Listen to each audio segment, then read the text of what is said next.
ہوگی اس کا ذمہ یہ ہے کہ تمام افراد معاشرہ کی بنیادی ضروریات زندگی کو وہ پورا کرے، اور یہ اس پہ کوئی احسان نہیں دھرنا، وہ بطور حق کے اس کو مصول کر سکتی ہے۔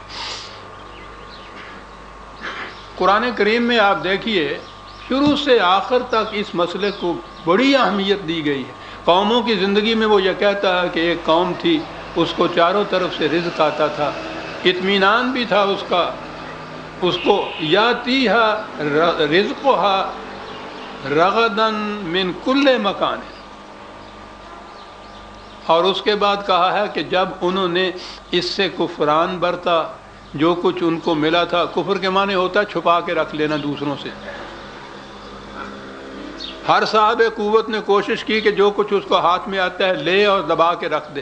جب اس نے یہ کیفیت ہوئی اس قوم کی، فَأَذَاقَهَا اللَّهُ الْعَذَابَ اللَّهُ لِبَاسَ الْجُوعِ وَالْخَوْفِ، تو اس قوم پر خوف اور بھوک کا عذاب طاری ہو گیا۔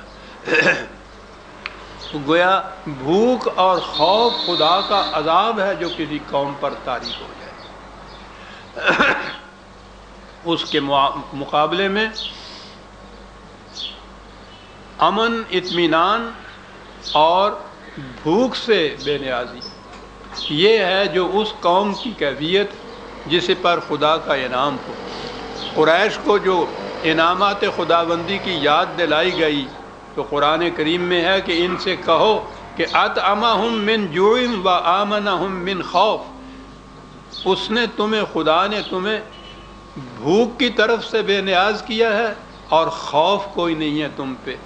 یہ خدا کی وہ برکات ہیں کہ جن کی بنا پہ تمہیں چاہیے کہ اس گھر کے رب کی قوانین کی اطاعت کرو جس نے تمہیں ان نوازشوں سے نوازا۔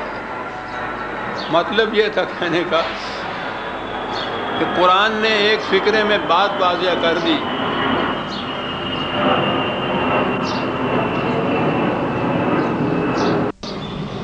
چار لفظوں میں یہ ابدی اصول واضح کر دیا کہ من اعرض عن ذکری فإن لہ معیشۃ ضنکا، جو بھی ہمارے قوانین سے اعراض برتے گا اس کی روزی تنگ ہو جائے گی۔ اب آپ غور فرما لیجئے کہ روٹی کے مسئلے کو قرآن نے کتنی اہمیت دی ہے۔ اقبال کی فکر کا سرچشمہ قرآن تھا، اس لیے اس نے ابتدائی عمر میں ہی اس کو سمجھ لیا تھا کہ بنیادی سوال کسی قوم کے متعلق اس کی روٹی کے مسئلے کا حل ہے، اور وہ روٹی کا مسئلہ قرآن کہتا ہے کہ صرف روٹی نہیں، اہمیت اس نے دی ہے رزق کریم سے، باعزت روٹی۔ تو گویا باعزت روٹی کا ملنا پہلی بنیادی شرط ہے انسانیت کی، اور پہلا بنیادی فریضہ ہے اس مملکت کا جو خدا کے نام پر قائم ہو۔ رزق کریم، مغفرت و رزق کریم قرآن میں بار بار آیا ہے۔ یہ سامان حفاظت، عزت کی روٹی، اصل شے تو عزت کی روٹی ہے، روٹی تو کسی نہ کسی طور سے ویسے مل ہی جاتی، لیکن اے طائر لاہوتی، اس رزق سے موت اچھی جس رزق سے آتی ہو پرواز میں کوتاہی۔ اقبال ان دونوں حقیقتوں سے واقف تھا، رزق روٹی ملے، باعزت روٹی ملے۔ حیرت ہوتی ہے کہ اس مفکر کو، اس عظیم جسے کہیں گے شاعر کو، اس چیز کا احساس عمر کے کس حصے میں ہوا۔ تعلیم سے فارغ ہونے کے بعد وہ لاہور آئے، یہاں وہ پروفیسر تھے، ابتدائی بات ہے، فلسفے کے وہ اسٹوڈنٹ رہے۔ پہلی کتاب جو انہوں نے 1903 میں لکھی وہ تھا علم الاقتصاد، اس کا نام، اکنامکس پر۔ فلسفے کے اسٹوڈنٹ ہیں اور پہلی کتاب اپنی لکھتے ہیں اقتصادیات پر۔ اس وقت ان کی عمر یا تو کہیے کہ 30-32 برس کی تھی، اور ورنہ ان کی پیدائش کے متعلق کچھ تھوڑا سا اختلاف ہے، 25-26 سال کی تھی۔ اس سال کی عمر میں پہلی کتاب جو وہ لکھتے ہیں تو وہ علم الاقتصاد ہے۔ اس کے دیباچے میں وہ لکھتے ہیں، بڑا اہم ہے وہ دیباچہ۔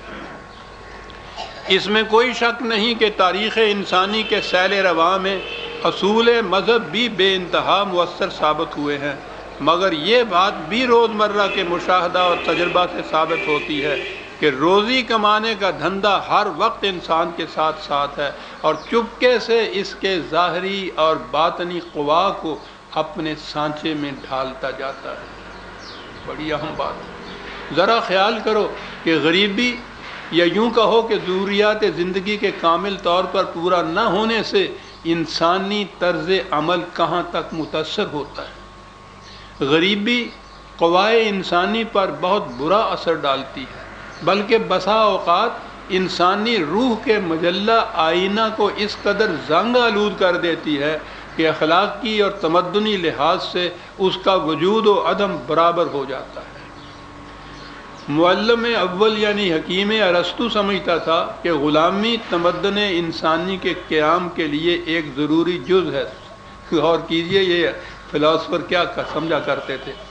مگر مذہب اور زمانہ حال کی تعلیم نے انسان کی جبلی آزادی پر زور دیا، اور رفتہ رفتہ مہذب قومیں محسوس کرنے لگیں کہ یہ وحشیانہ تفاوت مدارج بجائے اس کے کہ قیام تمدن کے لیے ایک ضروری جز ہو، اس کی تخریب کرتا ہے اور انسانی زندگی کے ہر پہلو پر نہایت مذموم اثر ڈالتا ہے۔ اسی طرح اس زمانے میں یہ سوال پیدا ہوا ہے کہ آیا مفلسی بھی نظم عالم میں ایک ضروری جز ہے؟ کیا یہ ممکن نہیں کہ ہر فرد مفلسی کے دکھ سے آزاد ہو؟ کیا ایسا نہیں ہو سکتا کہ گلی کوچوں میں چپ کے کراہنے والوں کی دل خراش صدائیں ہمیشہ کے لیے خاموش ہو جائیں، اور ایک درد مند دل کو ہلا دینے والے افلاس کا دردناک نظارہ ہمیشہ کے لیے صفحہ عالم سے حرف غلط کی طرح مٹ جائے؟ ایک 30 سالہ نوجوان فلسفے کا طالب علم پہلی کتاب اپنی لکھتا ہے اور اس میں ان حقائق کو بیان کرتا ہے، تو آپ غور فرما لیجئے کہ ان کے دل درد مند میں اس مسئلے نے کتنی اہمیت اختیار کر رکھی تھی۔ وہ اس کے بعد وہ یورپ گئے حصول تعلیم کے لیے، تو وہاں انہوں نے نظام سرمایہ داری، کیپیٹلسٹک سسٹم جسے کہتے ہیں، اس کا مطالعہ گہری نظروں سے کیا۔ ہمارے اس دور میں اس کے خلاف آواز تو اٹھی، وہ تو میں بعد میں ذکر کروں گا، وہ روس سے کمیونزم کی۔ ساری دنیا پر نظام سرمایہ داری چھایا ہوا ہے۔ نظام سرمایہ داری کیا ہے؟ ایک مزدور محنت کرتا ہے، کاشتکار ہل چلاتا ہے، سال بھر محنت کے بعد اس میں سے کچھ پیدا ہوتا ہے۔ ظاہر ہے کہ اس کی محنت کا نتیجہ ہے، اس کا محصل اس کو ملنا چاہیے۔ ٹھیک ہے، دنیا کا ہر قانون، انصاف کا ہر تقاضا یہی چاہے گا کہ جس نے یہ محنت کی ہے اس کو اس کا محصل ملنا چاہیے، لیکن نہیں، ایک نظام اور ہے۔ وہ نظام یہ ہے، کوئی شخص کسی طرح سے کچھ دولت اکٹھی کر لیتا ہے، دولت اکٹھی کر کے ایک ٹکڑا زمین خرید لیتا ہے، یا اس کو پھر وراثت میں وہ مل جاتا ہے، اس زمین کا مالک ہو جاتا ہے۔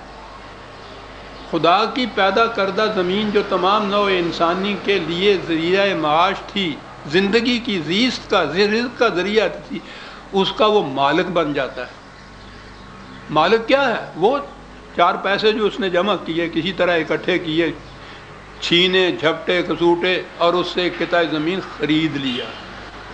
اب اس زمین پہ وہ مزارع کاشتکار سال بھر محنت کرتا ہے، جو اس کے محصل کا واحد مالک ہونا چاہیے۔